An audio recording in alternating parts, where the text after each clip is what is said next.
নমস্কার বন্ধুরা, আমি আবার চলে এসেছি বাঙালি ঘরোয়া রান্নার পক্ষ থেকে। তো আজকে আমার মেনু হচ্ছে সাইটিং মাছের ঝাল। প্রথমে আমি মাছগুলোকে কেটে ধুয়ে ভালো করে পরিষ্কার করে লবণ হলুদ মাখিয়ে নিয়েছি।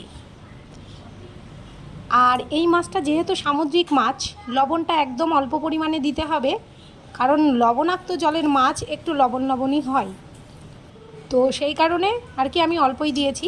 এবার কড়াইতে সর্ষের তেল গরম করে নিয়ে ভালো করে গরম করে নিয়ে মাছগুলোকে একে একে ছেড়ে দিয়েছি, তারপরে ভেজে তুলে নিয়েছি।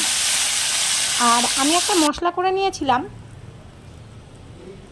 মশলাটা হচ্ছে সর্ষে জিরে ভেজে নিয়ে একটু দিয়েছিলাম 2 চামচ মতো, আর 1 চামচ সাদা সর্ষে দিয়েছিলাম, আর দিয়েছিলাম 5টা কাঁচা লঙ্কা। যে যেরকম ঝাল খাবেন সে সেরকম ঝালটা দেবেন। তো আর দিয়েছিলাম 3টে কাঁচা লঙ্কা চিড়ে।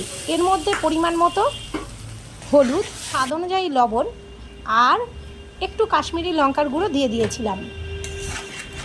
এইবার আমি এর মধ্যে এক এক করে ভেজে রাখা মাছগুলোকে ছেড়ে দিচ্ছি এবং আমি এটাকে একটু ফুটতে দেব, আর দিয়ে দেবো সামান্য একটু জল। তো জলটা এই কারণেই দেব যাতে একদম না শুকিয়ে যায় আর জলও না থাকে, ঠিক সেরকম মাখো মাখো হবে, তবেই এটা খেতে ভালো লাগবে।